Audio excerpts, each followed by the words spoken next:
and tends to do, I can't speak, tends to do, I can't say it, I cannot say it. Okay, come on Nick, you could do this. Hello and welcome to this Wednesday upload. My name's Nicola if you're new here, if you're not, welcome back. Now, today we are doing a Fibro section. And this one has been requested to be researched, and it is about ME.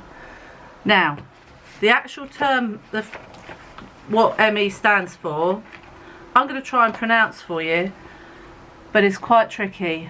Myalgic, I can get that. I'm going to put it on the screen, okay? Myalgic Encephalomyelitis. Myalgic Encephalomyelitis. Now, if I'm getting that wrong, I apologise, but I'm so used to just saying ME. It's a lot easier. So we have the trusted notepad. And all my research again is what I have found out. Don't shoot the messenger. This may not apply to you if you have ME or you know someone that has ME. You may not agree with what I've researched. That's fine too. Just don't shoot me in the comments, okay? It's all just research and it's all just to try and help people. So please don't come for me in the comments. You're welcome to comment, of course, but nice comments only, yeah? Right, so for those of you that don't know, I have ME. I'm not going to say it again. Myalgic. I also have fibromyalgia, and I'm going to tell you a bit about. Sorry about the light. We've got a sunbeam coming through here somewhere, and I look like I'm about to be beamed up in Star Trek or something. I will explain about my situation as we go along. Okay. So. I've got to say it again. Myalgic encephalomyelitis, or chronic fatigue syndrome, is a long-term condition with a wide range of symptoms. The most common symptom is extreme tiredness. Apologies for the train in the background. ME, thankfully, can affect anyone, including children. It is more common in women. It tends to develop between your mid-20s and mid-40s. Symptoms can include feeling extremely tired all the time, still feeling tired after resting or sleeping, taking a long time to recover after physical activity, problems sleeping, such as waking up during the night, which as fibro sufferers we're all aware of, problems with thinking, memory and concentration. Some people with ME may also have other symptoms, including headaches, joint pain, sore throat, flu-like symptoms, feeling dizzy or sick, and fast or irregular heartbeats. The severity of symptoms can vary from day to day or even within a day. The symptoms of ME are similar to the symptoms of other illnesses. It is important to get a correct diagnosis with a GP. So, a bit about my background history with ME. I was originally sent to an ME clinic before the fibromyalgia diagnosis. I had to complete a questionnaire while I was waiting for my appointment, and then I saw a consultant, and how she described it, because at the time my main problem, I had the fatigue, I had the bad fatigue, but I also had a lot of pain. And she described it, she said, I think you're more fibromyalgia than you are ME. And she said, because how she sees it is that both are connected by one rod. So she sees like ME is one end of the rod and fibromyalgia is the other end of the rod, and she thinks fibromyalgia is like the pain side of things and ME is the fatigue side of things, and that's how it was explained to me. But when I've researched more with this, that's not the case. So from there, she sent me to a rheumatologist, thinking it was more fibromyalgia. He was horrendous. I've talked about this before. He made me cry. He said, what are you doing in a wheelchair? Get out. You don't need to be in there. If you want to get better, you can. It's a choice. Oh, he was awful. He was absolutely awful. And then he said, I'm going to send you to the pain clinic, because he didn't know what to do with me. So I was like, right, okay. So then I went to the pain clinic, and straight away she went, well, yeah, you've got fibromyalgia, whereas the rheumatologist just dismissed it straight away and said, no, you've got to have chronic pain for a long time to be diagnosed with that. Right? So you're being told, you're being pushed by pillar to post and being told different things. So diagnosing ME and CFS, there's not a specific test for ME, a bit like fibromyalgia. So it is diagnosed based on your symptoms and by ruling out other conditions. So basically they said, you've got ME, but we think you've got fibromyalgia more than ME, if that makes sense. So there we go. The GP will ask about your symptoms and all your medical history, and you may also have blood and urine tests done to rule out other things. And then you may be sent, like me, to an ME clinic to investigate further. So treating ME. Treating for ME aims to relieve the symptoms. Your treatment will depend on how the condition is affecting you.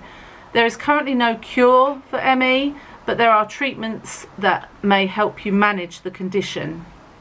These may include cognitive behavioural therapy, which is CBT, energy management, where you are given advice about how to make the best use of the energy you have without making your symptoms worse. So in effect, pacing, and I am going to do a vlog on that soon. Medicine to control symptoms such as pain and sleeping problems. And some people with ME will improve over time, especially with treatment, but others will not. So it all depends on the individual. Many people will need to adapt their daily routine and pattern of activities on a long-term basis. So I think a lot with ME is, again, about pacing, and I have discovered with me, it's best if I want to do any activity, physical activity, to keep it minimal. So do short bursts and then have breaks in between, and that's how I cope the best. So the causes of ME, CFS, it is not known what causes ME or CFS, but there are a number of theories. Similar to fibro, it may be caused by an infection, trauma, a hormone imbalance, problems with the immune system, and your genes. So ME seems to be more common in some families than others as well. I haven't got it, touch wood. I haven't got ME or fibro in any of my families that I'm aware of, but yeah, I think I'm the only one. Typical, but well, thankfully. But yeah, it can run in families, and it can be to do with exactly the same as fibro, you know, the causes for fibro. So that's why I'm very, you know, when she said ME, fibro are connected, I do feel like they're connected, but there's also evidence to prove they're not. Living with ME, CFS. So living with ME can be difficult. Extreme tiredness and other physical symptoms can make it hard to carry out everyday activities. We know that all too well. ME can also affect your mental and emotional health and have a negative effect on your self-esteem.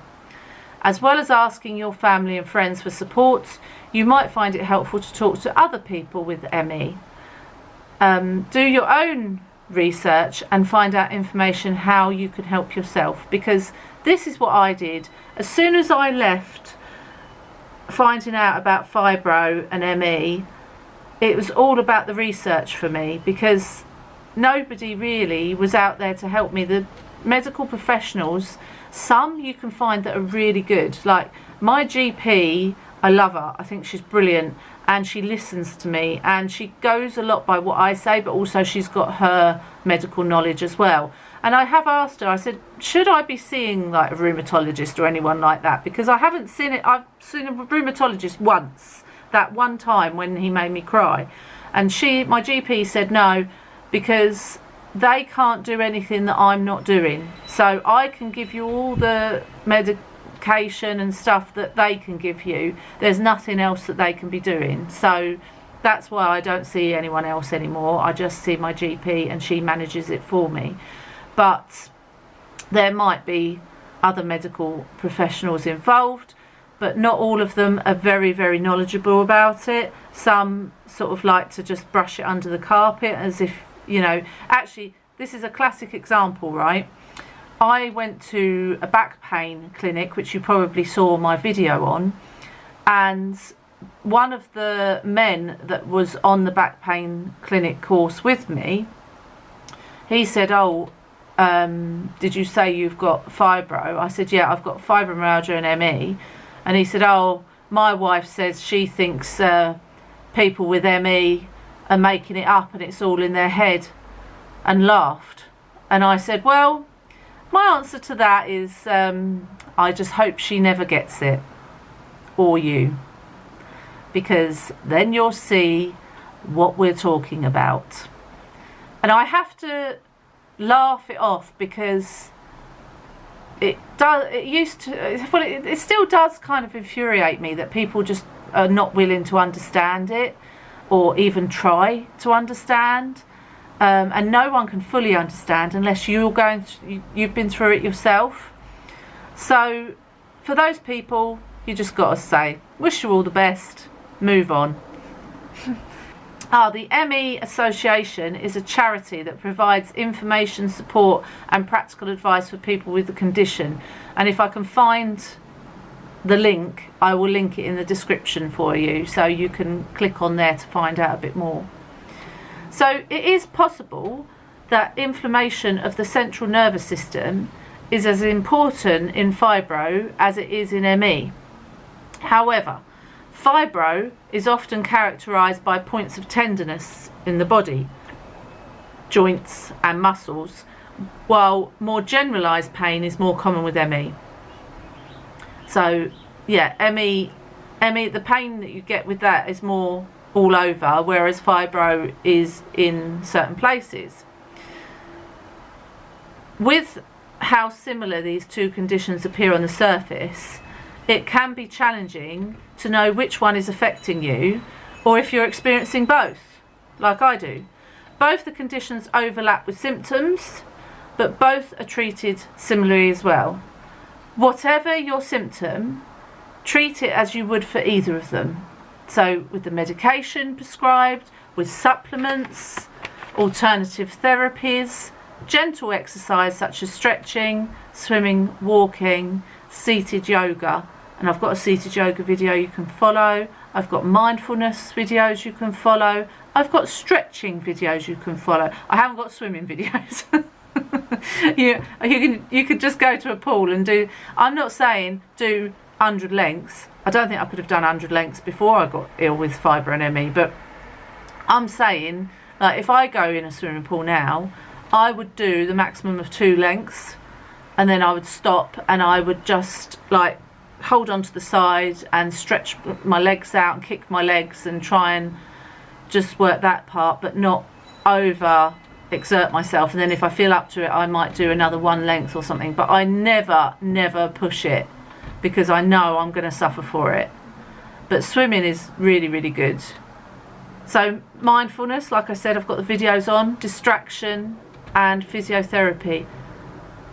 Distraction is so important. So if I'm having a flare, I will do the things that I love to do. So I will watch YouTube, I will watch a film, I will make something if I'm up to it, sit and do some colouring. I will do something that I love doing, because then it makes it more bearable that you can distract yourself. It's not always possible. Like when the pain is that bad, it is hard to distract yourself, but it is a really good technique.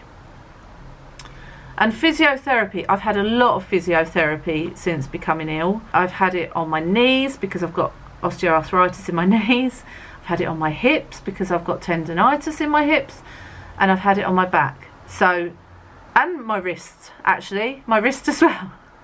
And you can now, I don't know if that's the same all over the country, but you can self-refer here in the UK, which makes it a lot easier. So you don't have to go through your GP. You could just self-refer yourself, which is a lot easier, but there are a long waiting list. So sometimes if you can pay to go private, it's a lot quicker. So all the ways you have learned from me on all these videos, put them into practice, okay? The pacing video will be coming to you very soon, but in the meantime, you have had so many videos from me. I believe there's about 90 fibro sections. Go to the playlist, look back on some. I still do. Like when I've been experiencing the extreme stress lately, I have been looking back on my stress video, and also I've been experiencing hair loss recently. So I've been looking back on my hair loss video just to remind myself what to do.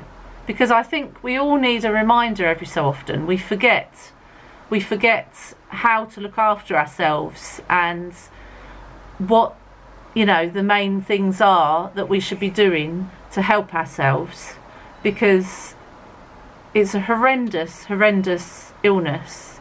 Both of them are, ME and fibromyalgia. They're no joke, and we need all the love and support we can get.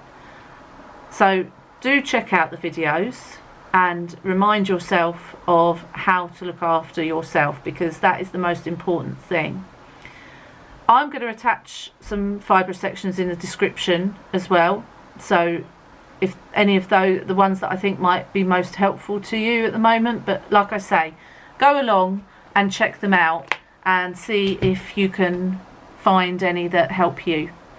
Anyway, I'm hoping that this video has helped you in a little way, or maybe made you a little bit more knowledgeable about ME and fibromyalgia. So there is that connection, but there's also evidence to prove that they're separate conditions. I don't think there's enough research at the moment to prove either way. So I'm just going along with what my specialist told me, which is that they were both connected. Because fibromyalgia one of the symptoms is CFS, chronic fatigue syndrome.